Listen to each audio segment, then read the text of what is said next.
mother was exposed to. Make sense? My grandmother, when she was a little kid, had 2 pairs of shoes per year, and they went to the cobbler to get those shoes custom made for them. But that was it. She came to this country and she had lots of shoes. So just that in and of itself is a different challenge biomechanically, because those shoes weren't custom made for her, right? They're just off the shelf. And my grandmother had a telephone.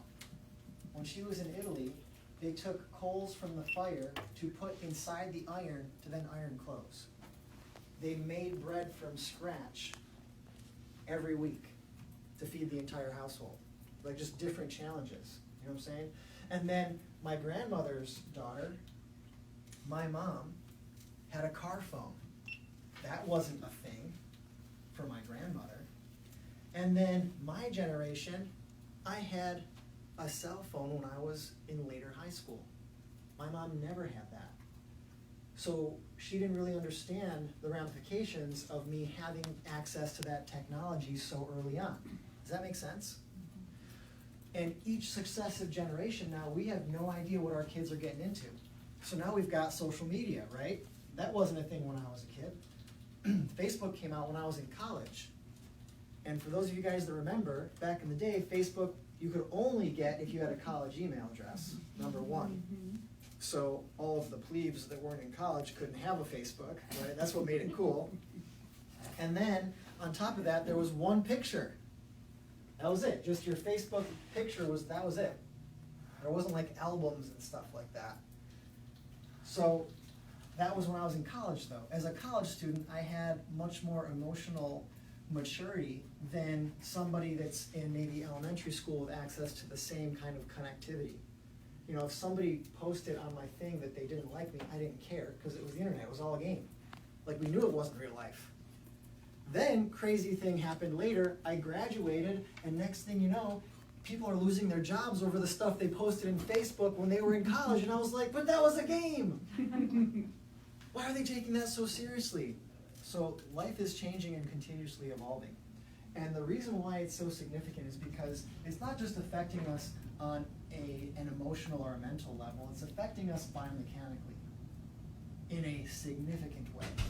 Particularly when we look at how the sizes of all of our technological devices have become much smaller. So I was talking about my mom and my dad had a car phone in the van. It was so cool. We weren't allowed to touch it because if you did, it automatically cost $900 just to touch it. So it was like if you're dead and dying on the side of the road, you could use the car phone. Other than that, I think we used it literally one time, and it was just to call my grandmother to say, look, we have a car phone. And that was the only time we ever used it, because it was like $1 gajillion to make a call on that thing. That was an actual phone. What we call phones now are not phones. That's one small subset. And it always blows my mind if I try to make a phone call on my phone and I can't connect or something, or the thing freezes up, or I have to refresh that part of the app. I'm like, that's your one job, man. You get it right, please. But no, because they're not phones anymore. They're mini computers with connectivity to the entire world at our fingertips. And so we're on them as much as we were on our computers back in the day, but biomechanically we're not really using them that in a way that really honors the way that we are designed or the way we've evolved. Whatever your frame of reference is, doesn't matter. The truth is still the truth. We're not using them in a way that honors our biomechanics. So let's get into talking about that. I love this image of the destruction of man. We've come so far then to be eroded again and de-evolve, so to speak, in a biomechanical sense. But how many people do you see walking around with that exact posture? And that's not that big of an exaggeration. Especially if you see some of the younger kids that are doing the video game thing more and more hours per day. I had video games. I really enjoyed my Sega Genesis, and then my Nintendo 64 after that, and then my Xbox, and the Xbox 360. But if it was a nice day, my mom would literally kick me out of the house. Like, I wasn't allowed to come in. I'd be like banging on the sliding door. I'm really hungry. She'd be like, go play. So, can anybody tell me what the strongest load-bearing shape is? For those of you guys that are online, please type in as well. What is the strongest load-bearing shape? Triangle. Cylinder, okay. Triangle. Triangle, that's probably the second strongest. Very nice. Casey's got an answer for us in the back. An arch. An arch. Good job, Casey. Good job, yes. Any comments online that you guys want to share? I had arch as an answer. Ooh, who did that? Wade. Wade. Nice job, Wade. Yes, an arch is the strongest load-bearing shape. And in particular, we're talking about the catenary arch or the funicular arch. And the way to form a catenary arch is you basically take an object like a string or a chain. Catenary comes from the Latin word, shares it with chain. Also Italian or maybe Spanish, catena means chain. So you take a chain and you string it between two objects, you will see that it forms a natural arch. That is the strongest load-bearing shape if you turn it upside down. Also, it's very strong when you use it in its shape, like this. It is very strong. We've got arches all over the place. We've got tons of architectural arches. If you look at the Colosseum, that has survived multiple world wars, multiple bombings and attacks, multiple dynasties and transitions of power. This thing has stood for thousands of years. It's made with arches, concentrically in a circle. So they also span great distances. This is a perfect catenary arch. The thing that gives a suspension bridge its strength is the arch shape of that steel cable, which then suspends that great distance. Nature and the human body also use extensively the shape of the arch because it's the strongest shape. From the arches in your jaw, some of the strongest fulcrums in your body and the strongest muscles in terms of pounds per square inch are your jaw muscles because we've got to do a lot of chewing. To your ribs, these are all arches, super strong. Your chest, in terms of its organs, are really important. You got heart and lungs there, right? So it's not fully encased in bone, but you've got like a mesh armor there around all those really important structures to protect it. You've got arches in your feet. You've got this longitudinal arch, right? That's the one that we talk about, arch support. We see this is dropped a lot these days. And then you've got the transverse arch, lesser known but just as important. And the spine. And in the spine, love the spine, right? We've got three beautiful arches. Hold on, somebody straighten that out, probably me, to make a point. Three beautiful arches. We've got this neck curve, a mid-back curve, and a low-back curve. And the reason why we've got arches in the spine is because these arches provide a tremendous amount of strength, also flexibility, because your spine has two very, very important functions. Number one, structural support. Our spine holds us up. It's what makes us vertebrates. You know, other than that, we'd be either swimming around like jellyfish or crawl around like slugs. So the spine is extremely important for that structural support. It holds us up, and ultimately it provides an anchor point for every single muscle. And even the muscles that don't literally anchor to the spine, ultimately in order to move object A to point B, it needs to anchor to the spine, or else nothing's going to happen. Does that make sense?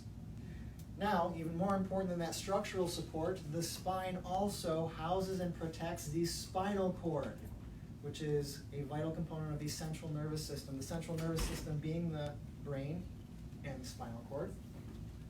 And the spinal cord is that information superhighway, right? Every single mental impulse travels to the rest of your body through your spinal cord, right? And every single body impulse travels to the brain, also through the spinal cord. Very, very important. And we all know what happens if that connection gets severed or interrupted in a profound way. So, what I want to talk about right now is the cervical curve. The cervical curve is really, really important. Humans are natural predators. We know that because our eyes are situated in front of our faces. We have binocular vision. Very, very important. Binocular vision is not super great if you need to be scanning 360 degrees for predators. It's really good if you need to hone in on one thing, know exactly how far away it is from you, and either shoot it or tackle it or whatever. Something like an owl has amazing binocular vision. Owls are awesome predators. And just like an owl, in order to turn our binocular vision, we need a great deal of range of motion in our neck. Now, if you look at something like a deer or a rabbit, prey animals have eyeballs on the sides of their head. A lot of fish are like that because fish get eaten by bigger fish all the time. It's a crazy place, the ocean. So if you've got eyeballs on the side of your head, you can see basically 360 degrees. Like look at a pigeon. You can't sneak up on a pigeon. Ask me how I know. When you spend summers in Italy, you find ways to entertain yourself. Lizards, also very hard to sneak up on them because they have like 360-degree vision. Predators do not. So, in order to move that binocular vision, our necks have to have a tremendous amount of range of motion.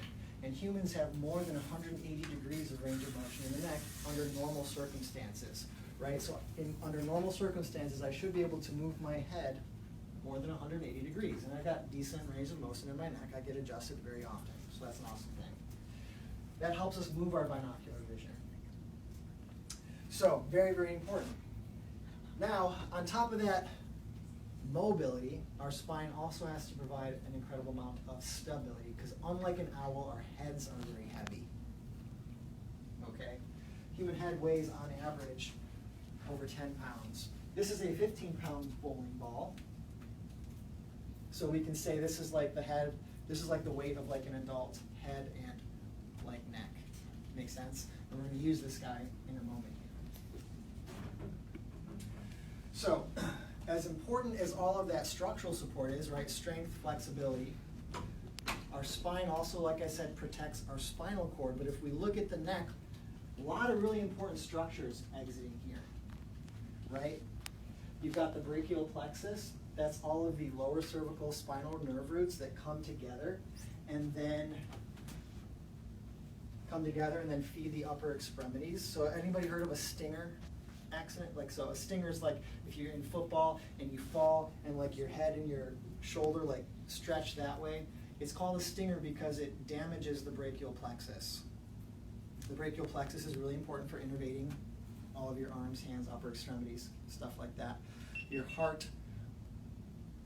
Everybody okay? Mm-hmm. You were broadcasting on your personal page, not on the Accordo Chiropractic Okay. Facebook. It's okay, we fixed it. All right, cool. They're all going to be really upset that we stopped broadcasting. Can you try and plug the audio in there, maybe? No? I don't know. All right, don't worry about it. Okay. Sorry for the distraction, everybody.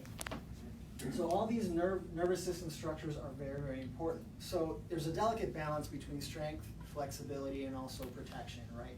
The ultimate protective thing would be like a shell, right? Or like your skull. But ultimately, you can't really move that very well. Turtles are not very fast, right?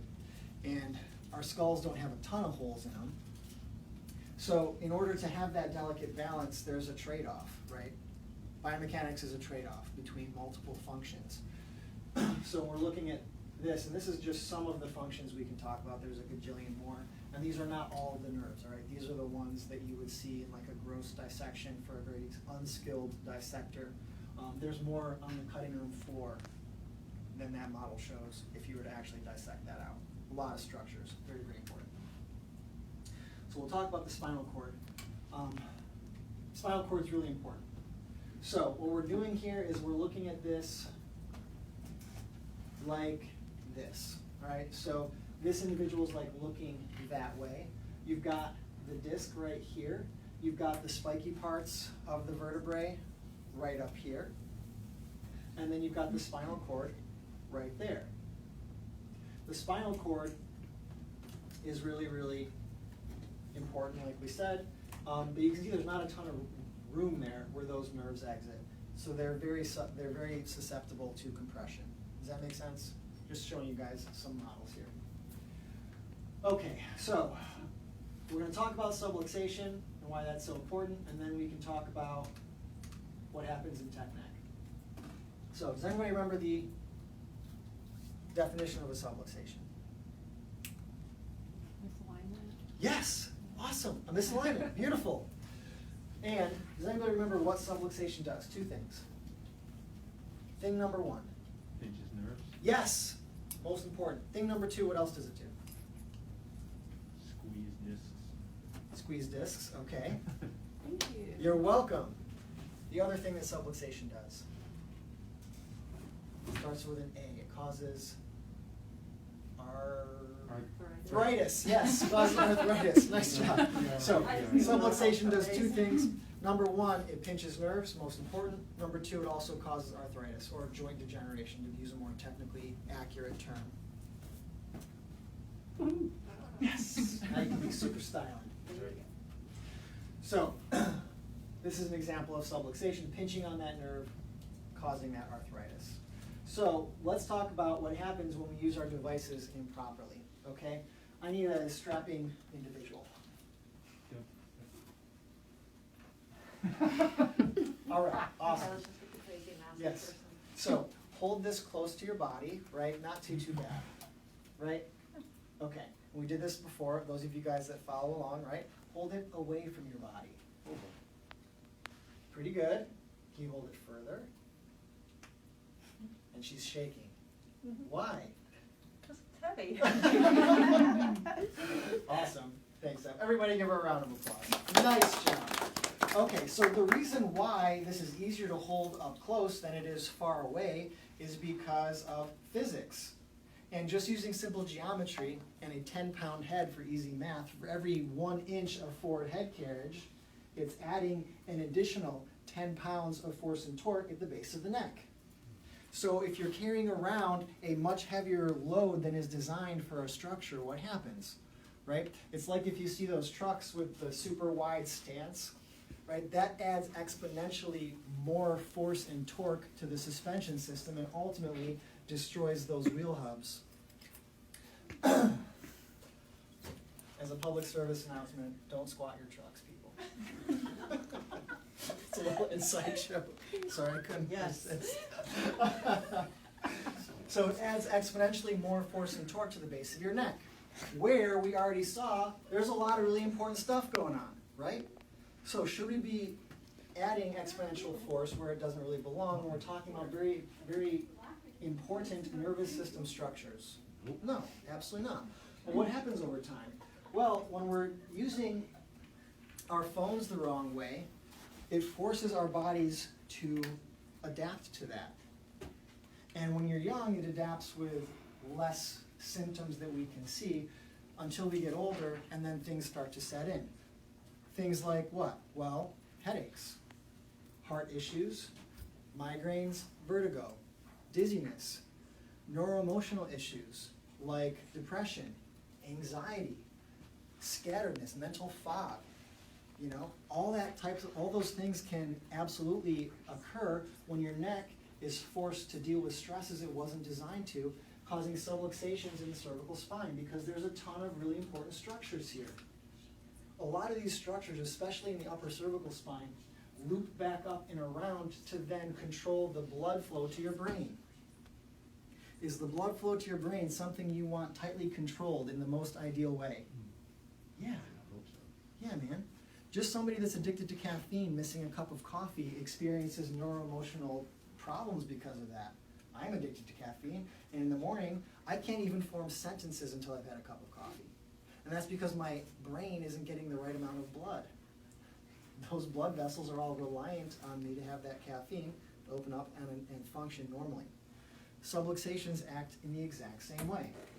But the difference is that we all know that if you're addicted to caffeine and you don't have your coffee, that's what's going to fix it. We don't always know that subluxations cause the exact same stuff on a continuum that is vastly more severe. Picking up what I'm putting down? Okay, so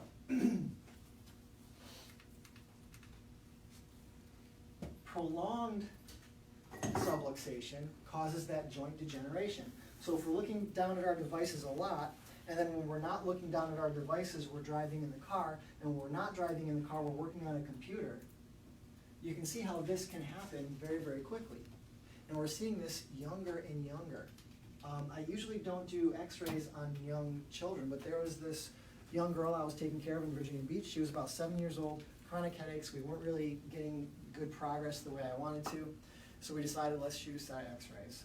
And we found that her neck had started to get a negative curvature at 7 years old. What's a negative curvature? Well, in really severe cases, this curvature can actually reverse the complete opposite direction because your body will adapt. Just like somebody that you saw working in a mine back in the day, right? If you're hunched over working in a mine all day, your body gets stuck like this, because your body's gonna adapt to whatever you ask it to the best of its ability. And if you're asking your neck to do this 24/7, it's going to adapt to do exactly that 24/7. Make sense?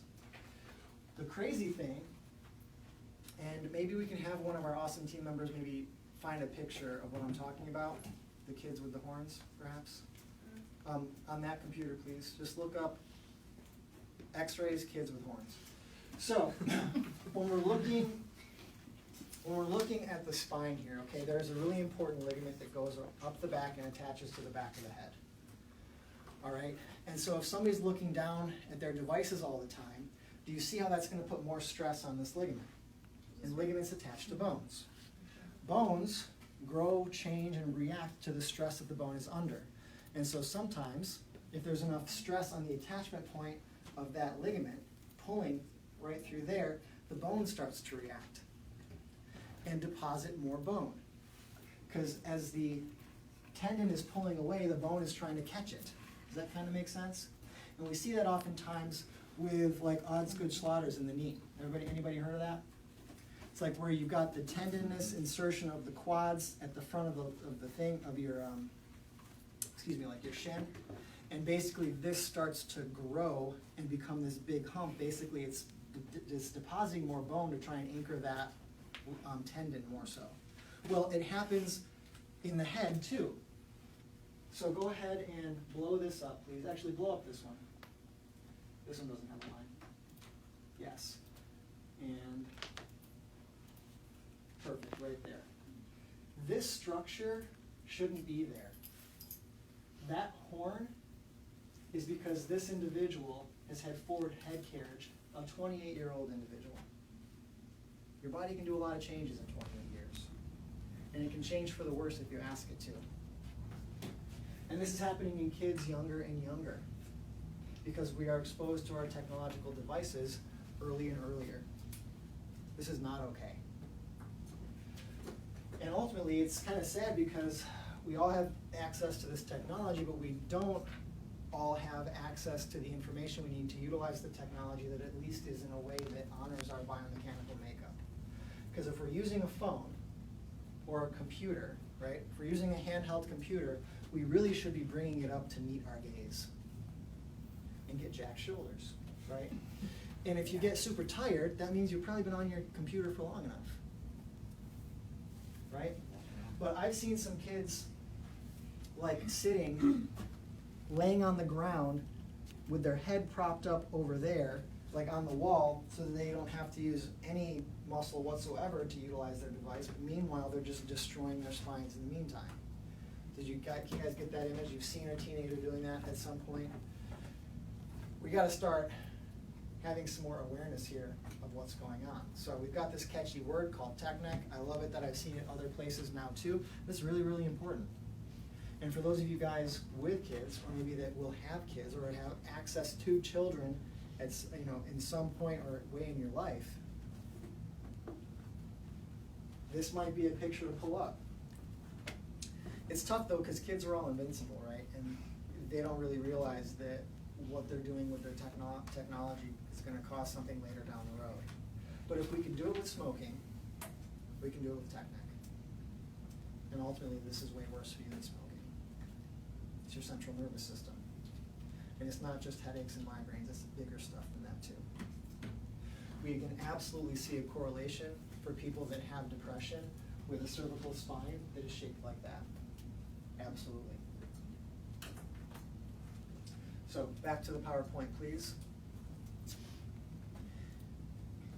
So in an age where bullying is worse than ever, you've got kids that measure their self-worth in the number of likes that they can get on Facebook and Instagram. The last thing they need is a neurological problem feeding into all that bull crap as well. So on a long enough spectrum, this degeneration absolutely will occur. Phase 1 is about 10 years of problems. Phase 2, 20 years. Phase 3, 30 years. So what can we do to correct this damage? Because I'm not just going to paint you guys a picture of doom and gloom without giving you some tools on what to absolutely do moving forward, yes. So the pictures you just showed where you were talking about the years of damage, is that for kids, like people now that had more technology or less technology? Like, is that based off of like? Good question. someone There my are no mom's age, or- 58-year-olds that had cell phones Right. when they were kids. Yeah, no, Trust me no. on this. So- I don't think it matters. I think what they're talking about is the rate of decay after a subluxation sets in. So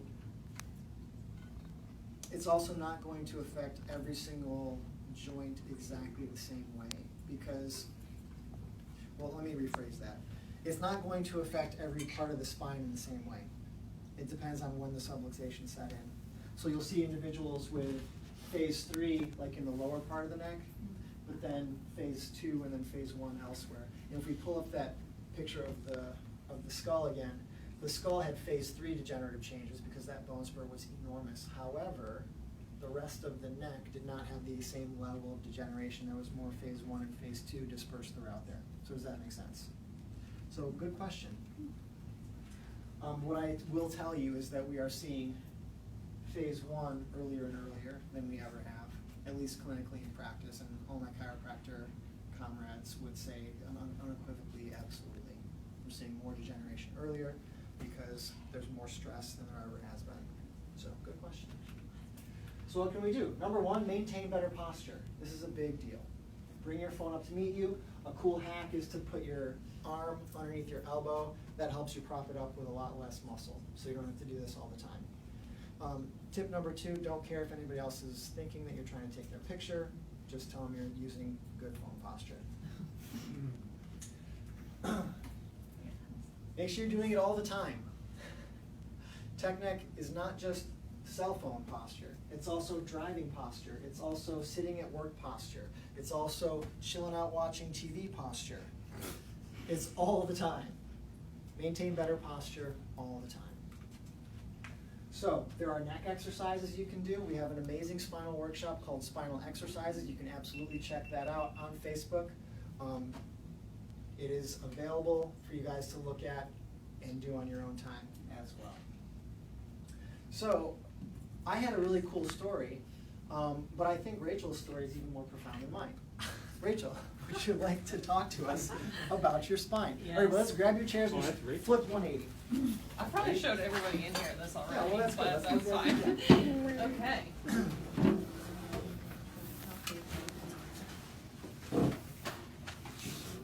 So, when I first started here, this is my very first patient X-ray. As you can see, clearly my neck's going the S shape the wrong way. And I had 30 millimeters of forehead carriage travel, whatever you're gonna call that. And I was in a really bad place. I mean, I had headaches and migraines every day. I thought that was normal. I didn't even know that chiropractic helped with headaches until I started working here. And so every year we take re-X-rays every year. And so last year the top was still like kind of forward, but this year, look how straight That's that right. thing is. Yes, and like the top's starting to come back. So I'm really pumped on this. I only have 2 millimeters of forward head carriage. I'm very conscious of my posture while I'm here, while I'm on my phone. I harass my boyfriend all day, every day. He gets tired of hearing me and I don't care. But you can see here where the nerves go: eyes, sinuses, tonsils, neck muscles, your brain, the way you think, has really changed for me. And so I keep saying that pretty soon, a few more years, I'm gonna be up there on the poster, and that's just gonna be me. Look at me go. So that's it. Anything else, Doc, you wanna add? No. What I just want to point out to you guys is, number 1, the severity of that negative curvature. And so given enough time, the neck does change into that forward type curvature.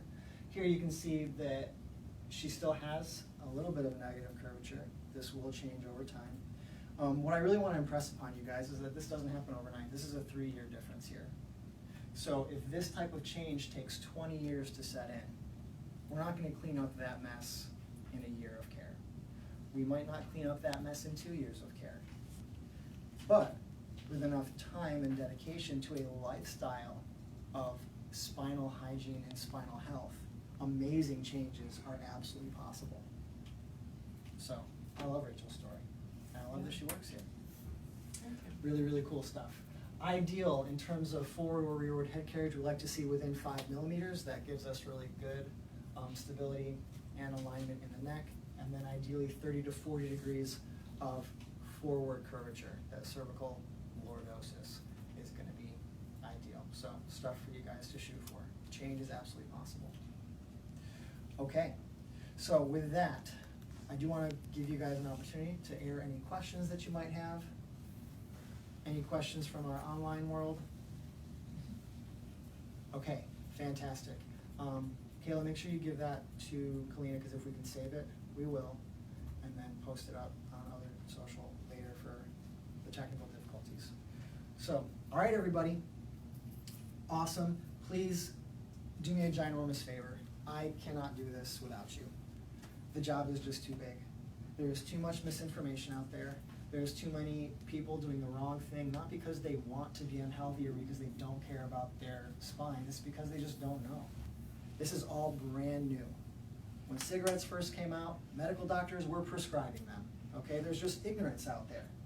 So if we can build awareness of good spinal hygiene, and when we're talking about cell phone, everybody uses them all day, every day. If we can build that awareness and bring light to the truth never needs to be defended. It never needs to be justified. The truth just needs to be shared. It is self-evident. And for that, very, very powerful. So help me get the truth out there. Spread this knowledge, spread this wealth, and let's set our next generations and ours on a better path. That's it. Live higher.